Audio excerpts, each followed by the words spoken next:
And now for a taste of things to come. A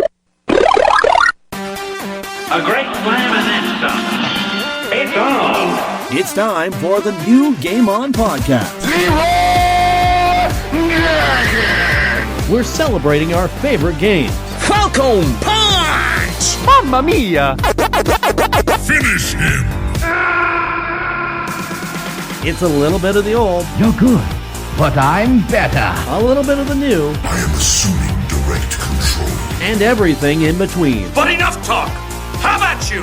Let's get things started. Get more from your gaming habit with Jeff Johnson. Game on! Game on! Game on! And it's the new GameOn Podcast. I'm Jeff Johnson, and we're back for our third episode. It's good to be back doing this, actually. I've really enjoyed the fact of just being able to talk about games again through this podcast, and it's been one of those therapeutic things because, let's face it, there's a lot going on around the world right now, and we all need an opportunity to just sort of, cut back a little bit and sort of take off the tensions a little bit. This week, we have a couple of games we're going to be talking about as part of the new GameOn Podcast, Episode 3. So, it's not as long of an episode as past episodes, just to get that out there. I know there's only been 2 episodes to really pull from to talk about past episodes, but not so much game time this week. Been a couple of things that have been going on this past weekend, celebrating my wife's birthday, trying to deal with some house projects that have been going on, Easter, but I've got some games to talk about, and first off, a game that I don't know if you could really technically call it a game. We're kind of going into this sort of game as art territory here. We're talking about a game called Fractured Minds. And I'll go a little bit into this in a little bit here. The best way I can describe this is almost depression simulator or mental disorder simulator. But that's kind of what they're going for in this game. So we'll be talking about Fractured Minds in this episode. Also, we're talking about one game that really surprised me on how addicting it is. Just because, for one thing, it's a card game. So why, as a video game form, it would be as addictive as it is, I don't know. I'm talking about Uno, and in this case, specifically, Uno Flip, which is a new sort of DLC add-on that they've done for this game. The Uno Flip deck has existed for a little while now. I'm not sure exactly how long that deck has existed, but it's the first I've heard of it, and it's fantastic. It really adds a whole new dynamic to this game, and we'll get into that a little bit later. We're also going to be talking about multiplayer games this week. I just want to say this sort of was an add-on at the last minute. I wasn't looking to talk about this at first because originally I was going to talk about N64 games. Specifically, some N64 games I decided to dive into and get into. But the time never emerged for that. Instead, I had a lot of time with other people and we played multiplayer games. And the last thing I want to talk about for this week's episode is something called GG. And we'll get into that when we get there. It's all another episode of the new GameOn Podcast. I'm Jeff Johnson. Hi, this is John St. John, but you might know me better as the voice of Duke Nukem. And you're listening to Game On. Rock and roll. The new GameOn Podcast continues. Here's Jeff. And welcome back to the new GameOn Podcast. Thank you for listening once again this week. I am Jeff Johnson. Been doing this whole GameOn thing now for, about 8 years, which that's a lot of time to be talking about video games. I'll tell you that much. And that being said, it's been on and off. There's been times where I've been talking about the games. There's been times where I took long hiatuses. There's been times where YouTube thought I should take a hiatus and, made me disappear for a while. But hey, those things happen. Welcome to the crazy world of YouTube, or welcome to the crazy world of talking about podcasts and stuff like that. Right now, the game we're looking at is called Fractured Minds. This one's interesting because this game was entirely developed by a 17-year-old who sort of finished this game and came up with it. A 17-year-old named Emily Mitchell. She wanted to make a game about severe anxiety and depression. And so basically she found her solace through game development, won the 2017 BAFTA Young Games Designers Award, and basically her product was this game, Fractured Minds. Now, when I first picked up this game, I thought to myself, this game is going to be some kind of a horror thing, because I kept seeing this sort of smiley-faced guy with tentacles coming from him, and I thought to myself, this is right along the vein of Slender Man. That's kind of the feeling I get from it, just looking at this guy. It looks like a Slender Man monster, but in fact, it's much more deeper than that. This isn't your sort of ghouls and ghosts story. In that regard, I kind of found it hit and miss. So the whole point of this is going through the feelings in a person's mind and just the overall overwhelming feelings you get from depression and anxiety. And so there's a lot of different levels that are in here. If I'm right, there's about 6 or 7 different levels. And there's one level where it's completely done underwater. Also, there's like anxiety with crowds, dealing with this personal, emotional journey through the human psyche. And each of these chapters deal with that. Isolation, anxiety. There's one level that actually has to deal with sort of a birthday party setting. And you're playing pin the tail on the donkey at one point. You got to put the blindfold on. You got to grab the tail and you're putting it on the poster, and immediately after you do that, the entire atmosphere of the room changes, and somebody says, "What did you do?" And like the whole feel of it just completely changes right at that moment. And in that regard, I don't sort of relate to that, because I mean, in real life, I've never had to deal with anxiety or anything. I know I've had to deal with sort of some dark moments in my life, but I would never sort of go to the point of saying like it was a disorder or anything like that. It's kind of interesting to play a game like this and sort of get the feel for these sort of emotions. And I mean, there's a couple of different levels in here where, yes, it sort of hits it right on. Like, I know in the first level, there's this endless search for keys. And when you keep on not finding this key, there's just a whole bunch of different messaging that comes your way, very depressive messaging, because you start beating yourself up over these things. And the second level, like I said, with the birthday party, it was really portrayed well, that sort of anxiety that comes from the whole sort of party crowd, like the birthday party crowd, the attention's all on you, and I get what they were going for there. So, rather than trying to explain all of these feelings, I think it's better if you were to play the game. And for myself, just getting a chance to play this, it was, well, for one thing, it was cheap. It did not cost much to buy this game. But the thing about it is that I found really interesting is the money that goes towards this game also goes to supporting charity. And in this case, it's the Safe in Our World charity. At the time when this was created, it was a new mental health charity for the video games community, and its goal was raising awareness of mental health issues among gamers and creators, and also affecting positive change within the industry. So, I mean, in that regard, it's really neat to see what was done through this, what they tried to accomplish and tried to achieve with this. But I think it's a game you have to play to sort of get the feels from it. Obviously, for me, I felt the first level was really well done. The second level as well, really well done. The level where you're in the crowd on the street and basically you start breathing heavily anytime anybody close to you starts walking close to you. In that regard, I mean, yes, you've hit it right on the head. That's that anxiety of crowds again. All of those I felt were really done well. The ones that just didn't sort of resonate with me, like there was a level where you ended up inside of a snow globe, and there was another level where, like I said, you were underwater, and both of those I felt just didn't really hit the mark for me. It might have hit the mark for somebody who's actually going through those feelings, but it didn't work that well for me. The last level of this game is kind of a boss fight, kind of, but not really, because, I mean, there's no way that you can die in this fight. Basically, the title monster I was talking about, basically the smiley thing with tentacles, that is where you get into a confrontation with that. And, I mean, let's face it, the big moral, the lesson here is the monster is a part of you all along. So basically you create your own demons, and without without you, the demon has no power. At least that's the messaging I'm kind of getting from it. At the same time, it's very hard to sort of do a boss fight while at the same time dealing with some kind of a mental health issue. Yeah, in that regard, I thought that the design of the creature was really well done. But I really think games as an art form just simply doesn't resonate well with me.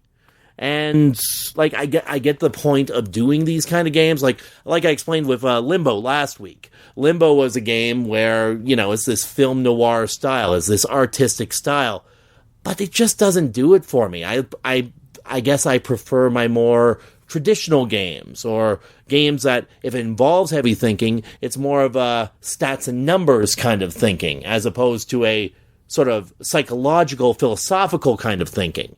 There's a difference there for me. And once again, Fractured Minds. I'm sure it's going to hit well with many different people. For myself, I probably could have just skipped it. But that's just me. What's your thoughts on Fractured Minds? Let us know your thoughts about it in the comments section, what you thought of Fractured Minds, and we'll go from there. In the meantime, I've got more games coming. We're going on a sort of lighter side of things, because at this point, we're going to go talk about card games. I'm Jeff Johnson, and this is the new GameOn Podcast. You're listening to Game On. Tremble in fear at our 3 different types of ships. Hi, folks. This is Jim Cummings, but you also know me as the Terror Mask from Splatterhouse. What are you looking at, you little weasel? Now shut up and tune into Game On. You're listening to the new GameOn Podcast with Jeff Johnson. And it's the new GameOn Podcast. I'm Jeff Johnson. Now we're getting into some lighter territory. I mean, I know that first segment was pretty heavy, but we're going into some lighter topics now. Specifically, Uno. And even more specifically, Uno Flip. I can't think of anybody who hasn't played Uno. And if you haven't played Uno, for God's sakes, it's free. Uno is a free game you can download on your PC. It's Uno! Or you can just get the deck of cards from Walmart when we're not on quarantine.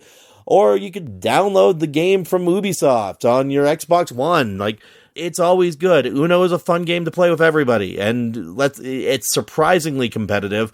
I'm really surprised to see, like, I've been seeing a lot of sort of top esports gamers who've been playing a lot of Uno lately. I've been seeing celebrities playing Uno lately online, and like, I even saw a tournament involving ridiculous amounts of money for Uno, and there it was. But what I'm talking about today is Uno Flip.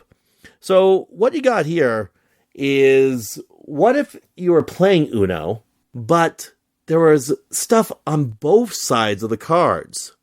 So there's a special card that'll come up every now and then that makes you flip over your hands and then have to continue playing like that. So it's almost a sort of multi-layered strategy, because on one side, you've got, you know, your usual sort of Uno cards. On the other side, you've got a whole new group of Uno cards that are completely out of the order that you originally had. And the other thing about it is it's got steeper punishments on that side. One of the cards on the flipped side is a skip all card, where you skip everybody else you're playing to go back to your turn. Or there's also the +5 card, which can be stacked, which, if everybody's got a +5 card, by the time it goes all the way back around the circle, you're looking at a +20 on the first person who played it, which, if you have to add 20 cards to your hand in Uno, that's just absolutely insane. There's no way you're going to get rid of all those cards before the end of the game. It just doesn't work that way. So Uno Flip is amazing.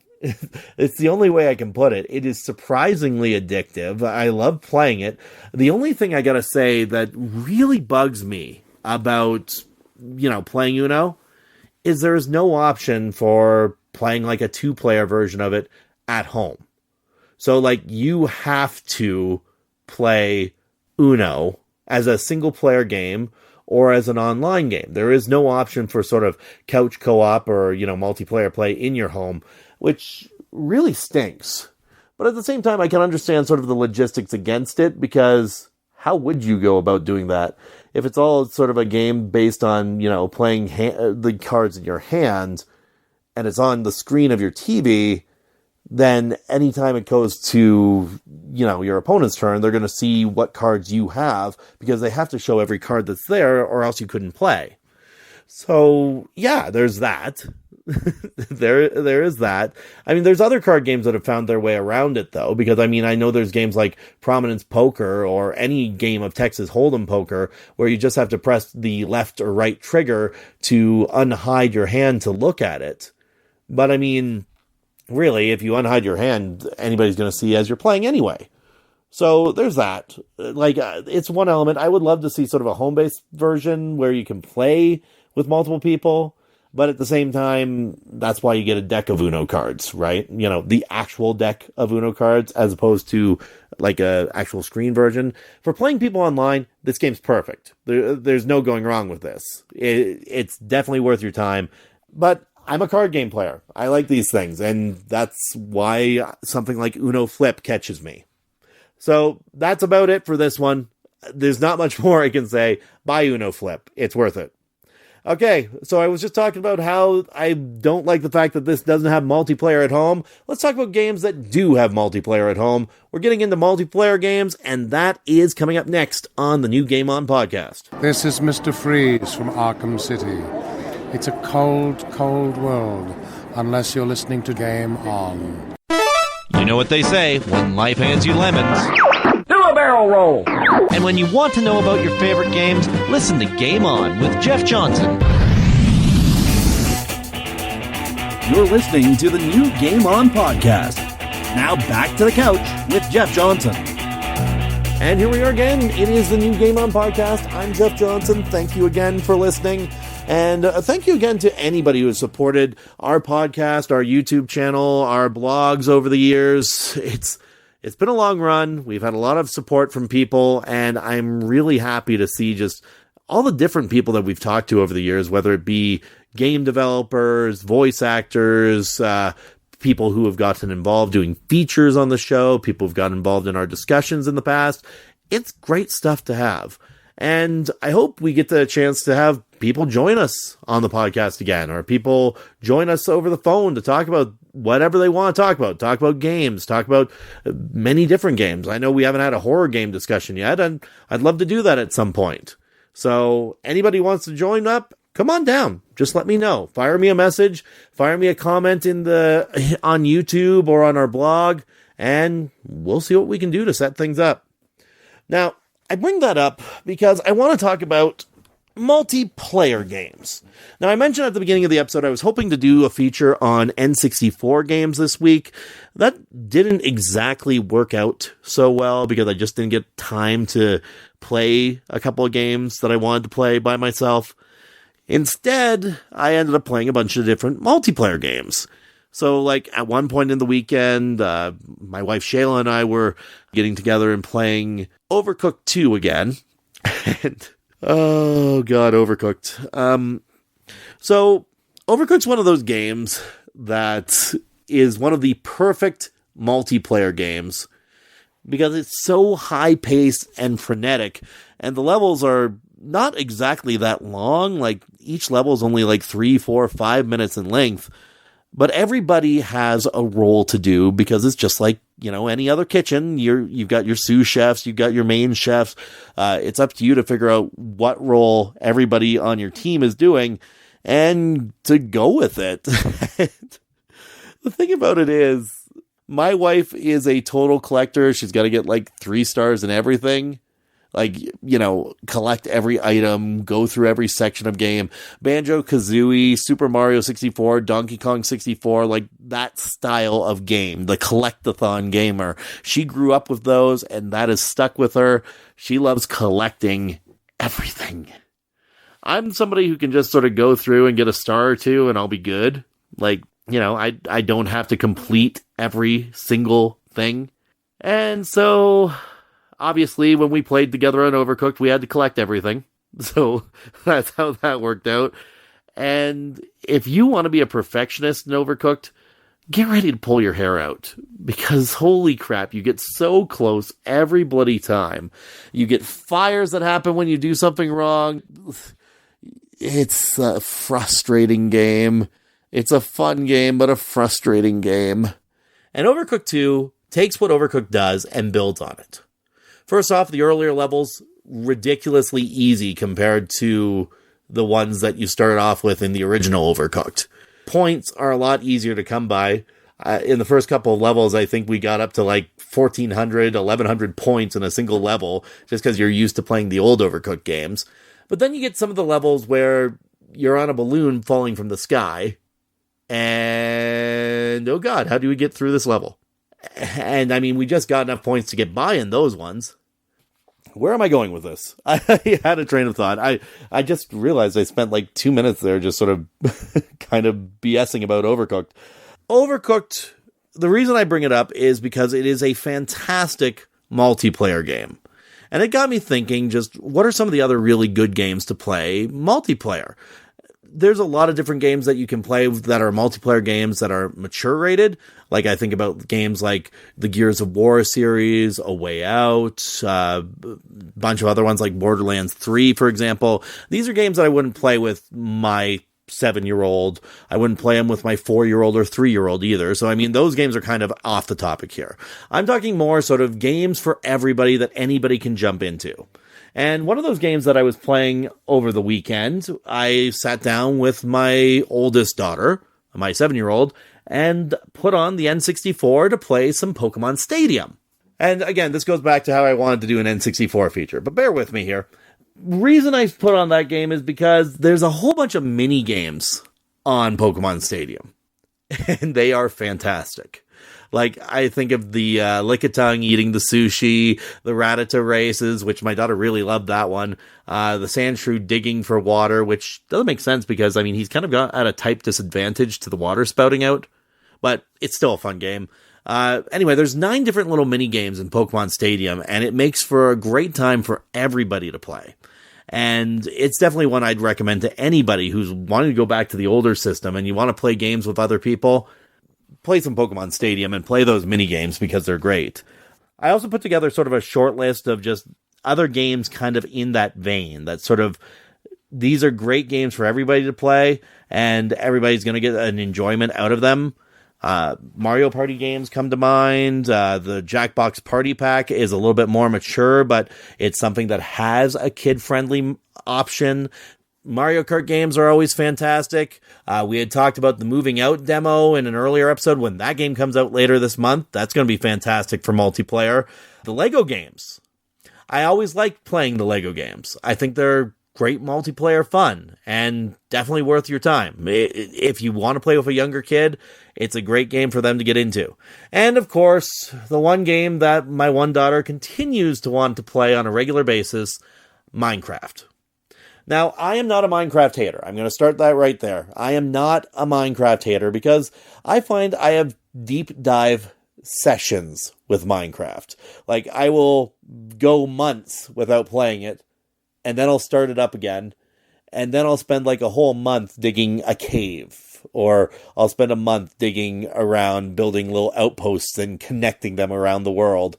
It's one of those sort of games that you can jump into at any time, and as I've learned from the last couple of times I've played, really fun to play with other people too, as long as they don't, take your stuff and try to be jerks about it, because nobody's taking my diamond armor. It's not happening. So yeah, that's kind of my thoughts on this week. I just wanted to share a few multiplayer games that really, really are good for every person of all age, because if you're stuck in your home as much as I am right now, multiplayer's the way to go. It's a great way to sort of enjoy some time with your family. If you can't get outside on like a rainy day and you're stuck under quarantine rules, play some multiplayer games. Enjoy yourself. While I'm at it, I'm going to throw the question at you. What multiplayer games are you really enjoying right now? Share them in the comments below. I'd love to hear them.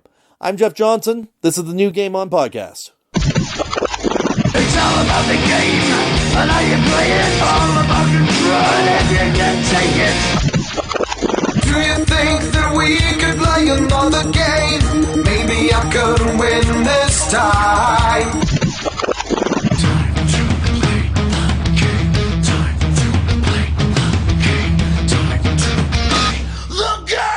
listening to Game On with Jeff Johnson. Game On, your new favorite podcast on today's drive to work. Mamma mia! We set high standards here. Here's Jeff. And the podcast curse continues. So every time I say, and this is true about every single episode of any podcast I've ever been involved in, anytime I say we've got ourselves a shorter episode, it turns into one of the longest episodes we've ever done. Because the discussion takes forever. Every single time. Well, this time I'm going to keep it short. Because I could go on forever on the sort of endlessness of this next topic. I want to talk to you about GG. So this is a bit of an odd one. Bear with me here. I recently discovered a new app that has come out. It might be older. I don't know. It's new to me. So bear with me here. It's called GG. And what it is it is an app that allows you to document your gaming collection. And all you got to do is you type in a name of a game, and then you say whether you're playing it, you've beaten it, or you've shelved it. And, every time you do that, it sort of adds to the list of your collection. And so the thing about it is if you're a paid member of this app, you can also start to make lists. And as I saw one of my friends did, they made a top 100 list of their favorite games of all time. So naturally, the second I saw that a list was involved and you can make a top 100 list of your own, I decided I wanted to sort of dive into this. And dive in I did. So here's the thing. My collection is insane. I'm just saying this right now. I'm not kidding here. My collection is absolutely insane. It's like video game hoarding levels of insanity. And I mean, a lot of these games I have played, I've realized that going through the numbers here, I've played actually a fair bit of my collection. I blame Humble Bundle and I blame a lot of the other bundle programs for many of the games I haven't got a chance to play, especially on the PC, because, dear God, the Humble Bundles you can get are fantastic. Same thing with Fanatical. That's another great site for getting cheap games. But I'm also a sucker for stuff like Switch sales, or when Microsoft does like their big spring sale and stuff like that, and just looking through to see if I can find some really cheap games compared to what they normally price as. Like the fact that I could find, this was a couple of months ago when I found the Resident Evil 2 remake for pretty much $18-19. I can't go wrong there because I'm not spending $70-80 for a game when it comes out. But if it's super cheap, yeah, I'm jumping in. I'll buy it. I might not have time to play it right now, but I'll buy it for that because who knows if it's ever going to go down to that price again. Short answer here, it's always going to go down to that price again. So don't fall for that logic. Anyway, game collection's insane. I'm still trying to document it all on this GG app. When this episode goes up, I'm going to share the link to my GG profile. You can see sort of where I'm at because I've got a long way to go. My main goal here is, as I'm going through these, I'm just including my favorites in the top 100 games list and putting together what I consider the top 100 games of all time that I have ever played. It's going to take some time because, like I said, I'm still going through the entire collection. But when that top 100 list is completed, I'm putting together a feature on it, and we're going to talk about it. And I'll ask you to do the same thing. For now, let's just dummy it down to top 5. What is your top 5 games of all time? That's what I'm ending this episode on. You let me know in the comments. Top 5 games of all time. I want to hear from you. I'm Jeff Johnson. This is the new GameOn Podcast. Thanks for listening, and we'll see you again next week. You've been listening to the new GameOn Podcast with Jeff Johnson. You can find more content from GameOn on Facebook and on youtube.com/GameOnGNT. And don't forget to check us out on Spreaker for all your podcast needs. And remember, only inside jokes are allowed during quarantine. Unless you're playing the game inside, that's just creepy.